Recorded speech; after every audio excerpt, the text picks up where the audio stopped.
Awas, delegitimasi pemilu via tagar #IndonesiaCallsObserver. Baru-baru ini, tagar #IndonesiaCallsObserver selalu nangkring di trending topics dunia. Percakapan mengenai permintaan pemantauan independen atas jalannya pemilu di Indonesia itu selalu memenuhi jagat Twitter. Pengusungnya tak lain adalah para pendukung Prabowo Sandi. Lantas, mengapa mereka meminta bantuan asing untuk memantau jalannya pemilu di Indonesia? Mengapa mereka tidak percaya atas pengawas dalam negeri seperti katakanlah Bawaslu? Sebelum mereka koar-koar meminta bantuan asing untuk mengawasi jalannya pemilu, Komisi Pemilihan Umum atau KPU sebenarnya telah mengundang para pemantau independen dari luar negeri. Jumlahnya pun tak tanggung-tanggung. Pemantau asing yang setingkat dengan KPU ini berasal dari 33 negara. Mereka bertugas untuk ikut memonitor penyelenggaraan pemilu. Tidak hanya pemantau dari luar negeri, KPU juga bekerja sama dengan sejumlah lembaga swadaya masyarakat atau LSM dan perguruan tinggi di Indonesia dalam proses pemantauan pemilu ini.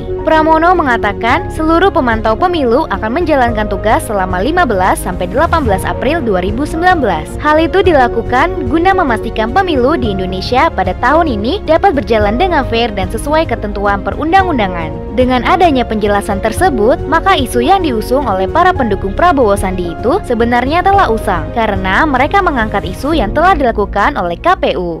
Lantas, mengapa mereka masih terus mengelorakan isu tersebut? Jawabannya tak lain adalah upaya mendelegitimasi institusi penyelenggara pemilu. Para pendukung 02 itu umumnya memanfaatkan ketidaktahuan masyarakat mengenai informasi pemantauan independen di atas. Bersamaan dengan itu, mereka membangun isu seolah penyelenggaraan pemilu di Indonesia amburadul dan curang. Dengan tagar tersebut, mereka berusaha memancing sisi emosional warga dengan mengelontorkan isu kecurangan pemilu secara masif. Titik sasarannya adalah KPU dan Bawaslu. Bila taktik ini berhasil, maka hasil yang diharapkan adalah warga tidak lagi percaya pada dua institusi pemilu itu. Berikut dengan hasilnya kelak, lebih-lebih bila kubu mereka kalah. Logika yang dibangun adalah bila mereka kalah, maka ada kecurangan. Sehingga dengan begitu, mereka memiliki alasan untuk melawan dan atau menolak hasil pemilu nanti. Jadi, adanya tagar #IndonesiaCallsObserver berikut dengan isu kecurangan pemilu adalah taktik kubu Prabowo Sandi untuk mendelegitimasi institusi penyelenggaraan pemilu dan hasilnya. Kita sebaiknya mulai sadar dan memberitahu keluarga, saudara, dan tetangga tentang masalah ini.